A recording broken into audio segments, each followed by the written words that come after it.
The clash of steel echoes through time, reminding us of history's toughest fighters. These warriors have fascinated people for centuries, but who really deserves to be called the deadliest? Before we can answer that, we need to figure out what deadliest actually means. Is it about how many enemies they defeated? Their brilliant battle plans? Or maybe how much fear they struck in their opponents' hearts? It could be a mix of things, and some might surprise you. We're going to look at famous warriors from different times and places. We'll check out their skills, their big wins, and how they changed the world. But here's the thing, the results might not be what you're expecting. Some details you might not have thought about could make a big difference. Get ready to rethink what you know about these famous fighters. By the time we're done, you'll see things differently when it comes to who really was the deadliest warrior in history. The gladiator who defied an empire. The arena floor shimmers with heat and spilled blood as a muscular figure stands defiant, his scarred body showing the marks of many battles. This is Spartacus, once a free man of Thrace, now a slave forced to fight for Rome's entertainment. The crowd roars for blood, but Spartacus's eyes burn with a fire that will soon threaten the empire. Spartacus became a slave after deserting from the Roman auxiliary forces. Captured and sold, he ended up in the gladiator school of Lentulus Batiatus in Capua. There, men were turned into weapons, meant to die for the crowd's amusement. On a hot summer night in 73 BCE, Spartacus gathered a small group of fellow gladiators. He spoke quietly of freedom, revenge, and life beyond the arena. His words gave hope to men who thought they'd die fighting. Armed with only kitchen knives and their fists, Spartacus and about 70 others made a bold escape. They overpowered the guards, using the fighting skills Rome taught them. As they ran from the school, the night air felt sweeter than ever. They left behind dead Romans, the first of many. News of the rebellion spread fast. Slaves from all over joined Spartacus, turning his small band into thousands. Rome first thought it was just a minor uprising, but soon saw the real danger. They sent legions to crush the rebels, sure their training and weapons would win. But Spartacus wasn't just a good fighter, he was a smart leader. Spartacus changed how his army fought, playing to their strengths and using the land to their advantage. He taught them to fight in loose groups so they could move quickly and scatter if needed. In one famous battle, Spartacus had his men climb down a cliff using vines, surprising the Romans from behind and beating them badly. As Spartacus won more battles, his fame grew. Slaves whispered his name with hope, while Romans said it with fear. More people joined him after each victory. At its biggest, Spartacus's army had about 70,000 people, former slaves and gladiators united in hating Rome. But success brought danger. Rome, embarrassed by losing to slaves, got ready to use all its power. The strongest army in the ancient world was about to attack Spartacus and his followers. As the final battle approached, everyone wondered, how did this slave manage to challenge the mighty Roman Empire? The answer was in Spartacus's fighting skills, his clever battle plans, and his ability to give hope to the hopeless. He built an army from broken people and made Rome fear his name. The samurai who never tasted defeat, the bridge at Ganryu Island, stands silent in the pre-dawn mist, a lone figure poised at its center. Miyamoto Musashi's stance looks relaxed, but his senses are sharp. He knows only one man will walk away alive. As the sun peaks over the horizon, Musashi's opponent, Sasaki Kojiro, arrives. Kojiro doesn't realize Musashi's lateness is a calculated move in a deadly mind game. Born to a samurai family in 1584, Musashi's life was violent from the start. Orphaned at 7 and raised by a monk uncle, he fought his first duel at 13. He faced Arima Kihei, an experienced samurai twice his age. With just a wooden staff, Musashi took Kihei down in one hit, hinting at the unusual tactics he'd become known for. As word of Musashi spread, more challenges came. His fighting style was unlike anything seen before. Once he showed up late to a duel without a sword. While his angry opponent drew his blade, Musashi calmly grabbed a boat oar nearby. He used this makeshift weapon to win, showing that skill matters more than the tool. Musashi's deadliness came from his new techniques. He created the Naiten Ichiryu, or two-sword style, using a long and short sword at the same time. This gave him an edge, letting him attack and defend from different angles. He'd mix up his timing too, using quick jabs followed by strong hits to keep opponents guessing. Mind games were another of Musashi's weapons. He'd study his opponents carefully, finding their weak spots and fears. Sometimes he'd arrive looking messy and drunk, tricking his opponents into feeling overconfident. Other times he'd use his surroundings, facing the sun to blind his opponent or picking ground that suited his style. Musashi wasn't just strong, he was smart in fights. He could change his plan mid-battle, switching between attack and defense to confuse opponents. By reading body language and predicting moves, he often ended fights quickly with one well-placed strike. As stories about Musashi grew, people wondered how he stayed unbeaten in so many life-or-death fights. Was it his new fighting style? His mind games? Or maybe his knack for finding an edge even when things looked bad? You have to wonder, what if Musashi had fought our other contenders? How would his unusual methods have worked against Spartacus's strength, Alexander's smarts, or Boudica's determination? The boy king who conquered the world. A young man stands at the edge of his kingdom, his piercing gaze fixed on the horizon. Alexander of Macedon is about to embark on a journey that will reshape the known world. His enemies have no idea that this young ruler is about to unleash a storm of conquest across 3 continents. Tutored by Aristotle and hardened by his father's brutal training, Alexander becomes king at 20. Nearby nations think they can take advantage of Macedon's perceived weakness. They're wrong. Alexander starts a bold campaign, facing his first big test at the Battle of Issus against the Persian Empire. Though outnumbered, he uses clever tactics that set him apart. While other generals rely on rigid formations, Alexander is more flexible. He leads a cavalry charge himself, breaking through enemy lines with surprising accuracy. In a famous moment, Alexander spots Darius III, the Persian king.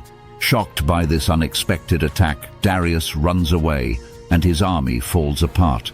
As Alexander moves east, he encounters new cultures and ways of fighting.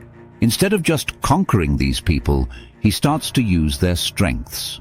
He adopts some Persian customs, recruits local soldiers, and tells his officers to marry foreign women. This helps him control his growing empire and creates a new mixed culture that lasts long after he's gone. Alexander's biggest challenge comes at the Battle of Gaugamela. He faces Darius again on an open plain meant to cancel out Alexander's usual advantages. But Alexander has a plan that confuses everyone. He makes a diagonal formation, drawing the Persians to one side while he leads his best cavalry through a gap in their lines. This move, totally new in ancient warfare, lets him attack the Persian leaders directly. Alexander finds Darius again. The Persian king, overwhelmed, runs away. Alexander's win destroys the Persian Empire, leaving him in control of lands from Greece to India by 30. His incredible conquests and new battle tactics turn him from a young king into a legend, changing ancient warfare forever. The queen who made Rome tremble. The wind swept across the British countryside, carrying the smell of smoke and rebellion. In the middle of a group of Celtic warriors stood a woman with fiery red hair and fierce eyes. This was Boudica, queen of the Iceni, and her powerful voice would soon challenge the Roman Empire. Boudica's tribe had once worked with Rome, living uneasily under their rule. But when her husband died, the Romans took away Boudica and her daughter's royal status. This insult would come back to haunt them. As news spread, other Celtic tribes grew angry at Roman control. Boudica became a leader who brought these divided tribes together. She showed her smarts by carefully choosing which Roman towns to attack, catching them off guard. The Roman governor in Britain wasn't ready for such a big revolt. He pulled back to protect the main Roman cities. Boudica saw her chance and led her army to attack. They hit Camalodunum, now called Colchester, first, using their large numbers to overwhelm the defenses. Next came Londinium and Verulamium. Boudica's army used clever battle plans and mind games, destroying each city to scare the Romans in the other towns. The Roman writer Tacitus later wrote about how bad it was. No one was spared. There was killing, hanging, fire, and crucifixion. Digging up these old cities shows he was right, with layers of burned stuff from when they fell. As Boudica kept fighting, people wondered what she really wanted. Was it just revenge, or did she want to kick out all the Romans? Her battle plans showed she wanted both, to get back at them now and weaken their control for the future. But the Romans weren't done yet. As they heard about Boudica's wins, they started to regroup. A big final battle was coming, one that would decide who controlled Britain. Boudica had lots of fighters, but keeping them organized against the well-trained Romans would be tough. As both sides got ready to fight, one thing was clear. People would remember Boudica, the warrior queen who scared Rome for a long time. Her fight showed how a smart leader could stand up to a powerful empire, even if it wasn't easy. The price of legend. The weight of legend hung heavy on 4 warriors whose names would echo through the ages. Each had carved their path to fame, but as their renown grew, so did the burden they carried.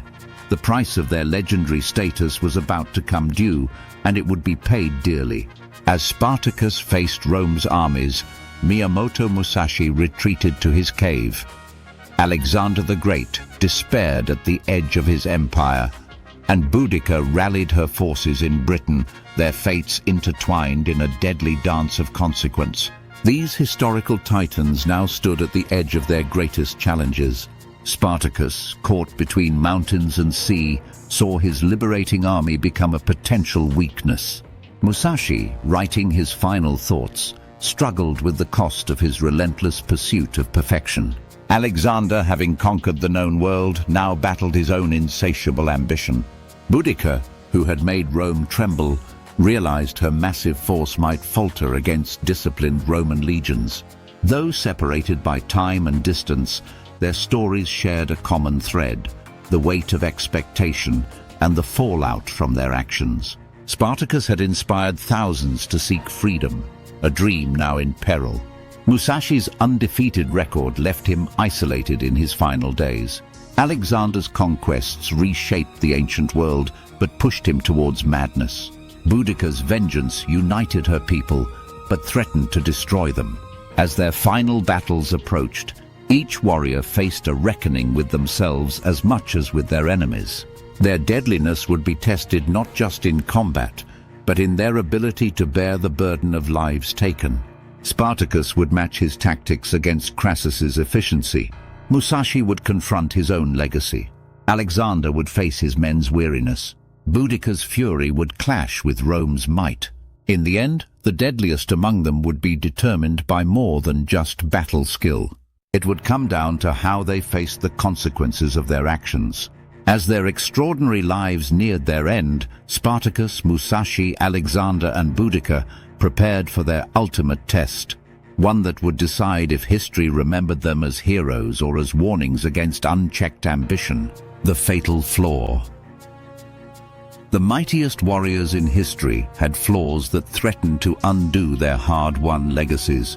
As Spartacus, Miyamoto Musashi, Alexander the Great, and Boudica faced their toughest challenges, their weaknesses began to show. These legendary figures shared a common problem: fatal flaws that led to their downfall. Spartacus let his desire for revenge cloud his judgment. Musashi's focus on sword fighting left him isolated. Alexander started to believe he was a god. Boudica's anger against Rome made her overlook important battle tactics. Their strengths became their weaknesses. Spartacus's defiance of Rome, once his greatest asset, made him reckless. He led his army back into Roman territory instead of escaping to safety, putting his forces at risk against Crassus's legions. Musashi's dedication to perfecting his sword skills left him unable to connect with others. As he wrote his famous book in his final years, he realized how alone he truly was. Alexander's military genius turned to paranoia as his empire grew. He began executing close friends, seeing threats everywhere. The leader who once inspired loyalty now only spread fear, weakening his ability to rule. Boudica's justified anger against Rome, which had rallied her massive army, eventually worked against her. Her huge forces became hard to control in battle, leaving her unprepared for the Roman army's disciplined tactics. As these great warriors neared their end, they had to face the truth about themselves. The flaws that had always been there now threatened to overshadow their achievements. In the end, it wasn't their enemies who posed the biggest threat, but the very things that had made them great in the first place. The final stand, the moment of truth, had arrived for our legendary warriors. Each faced their final test with everything on the line. Spartacus, trapped and outnumbered, fought desperately against the Romans. He cut down enemies left and right, searching for their commander. Though he caused heavy losses, Spartacus knew this was the end. He died as he lived, defiant, his body lost among the fallen. Miyamoto Musashi, old but sharp-minded, arrived for his last duel with just a wooden sword. Facing a young, eager samurai, Musashi moved gracefully and struck with precision. His victory proved that experience trumps raw strength. Alexander the Great lay dying in Babylon, fever-ridden. His generals gathered, eyeing power as their leader struggled for breath. Alexander knew his empire would fall apart without him, torn by the very men at his bedside. Queen Boudica led her final charge against the Romans in Britain. Her once unstoppable army clashed with disciplined legions in a bloody battle. Even as she fought, Boudica realized her rebellion was doomed, learning a hard lesson about facing a well-trained enemy. These final moments revealed much about each warrior. Spartacus fought to the last, becoming a symbol of rebellion. Musashi's calm skill showed the height of martial arts mastery. Alexander's death amid scheming highlighted how quickly power can slip away. Boudica's charge proved both the strength and weakness of raw courage. Their legacies lived on long after their deaths. Spartacus inspired future rebels. Musashi's strategies influenced thinking beyond combat. Alexander's conquests spread Greek culture far and wide. Boudica became a national hero, inspiring generations of Britons. In the end, maybe the deadliest warrior wasn't the one who killed the most or conquered the most. Maybe it was the one who left the biggest mark on history. Their stories, written in blood and glory, shaped the world in ways they never could have guessed. The echo of legend. The echoes of battle have long since faded, but the legends of Spartacus, Miyamoto Musashi, Alexander the Great, and Boudica continue to shape our world. These warriors, each a product of their time, left legacies that reach far beyond their lives. Their influence is still felt today, changing how we view rebellion, strategy, cultural exchange, and resistance. Labor unions invoke Spartacus's name, while business leaders quote Musashi. Military schools teach Alexander's tactics, and feminist activists draw inspiration from Boudica. We see their impact everywhere. The Spartacus League, a revolutionary group in early 1900s Germany, took its name from the Roman slave rebel. Tech companies use Musashi's ideas in their mission statements. Police adapt Alexander's phalanx for crowd control, and Boudica appears on British money and album covers. But when we compare these warriors, we have to ask, who was really the deadliest? Spartacus led a massive slave revolt, but eventually lost to Rome. Musashi never lost a duel, but his influence was mostly limited to Japan during his life. Alexander conquered much of the known world, yet his empire fell apart after he died. Boudica almost drove the Romans out of Britain, but her rebellion was crushed in the end. Maybe their true deadliness isn't about their immediate wins, but about how they've influenced history. Alexander spread Greek culture across the ancient world. Spartacus showed the cracks in Rome's slave system. Musashi's strategic ideas still guide leaders today. Boudica's story of fighting oppression speaks to marginalized groups even now. Looking at these ancient warriors makes us wonder, who are today's deadliest warriors? In a world where fights happen through technology and economics, who's shaping our future in ways we might not see? Maybe the real successors to these legends are innovators, activists, and leaders who fight for change without violence. These warriors' stories still affect us, warning and inspiring us at the same time. As we face our own challenges, we should remember what they taught us about courage, strategy, and the high cost of power. Their legacies make us think hard about influence, progress, and the thin line between hero and tyrant. Conclusion. The arena falls silent, the dust settling after centuries of battles and conquests. Spartacus, Miyamoto Musashi, Alexander the Great, and Boudica stand before us, their stories forever part of history. But who really deserves to be called the deadliest warrior? To answer this, we need to look at what made each of them deadly in their own way. Spartacus was a genius at tactics and could build an army from nothing, shaking Rome to its core. Musashi never lost a fight and changed the game with his two-sword style, making him incredibly dangerous one-on-one. Alexander was a brilliant commander who led huge armies to conquer most of the known world. Boudica's fierce spirit and ability to unite different tribes against a common enemy showed how dangerous a determined underdog could be. In the end, who's deadliest depends on the situation. Musashi would probably win in a duel. Alexander would have the upper hand in a big battle. Spartacus and Boudica would excel in guerrilla warfare against a stronger enemy. Each of them changed how people think about war, and that lasting impact might be what truly makes them deadly. Their methods and reasons for fighting have shaped warfare for generations, leaving a mark that goes beyond any single fight or conquest.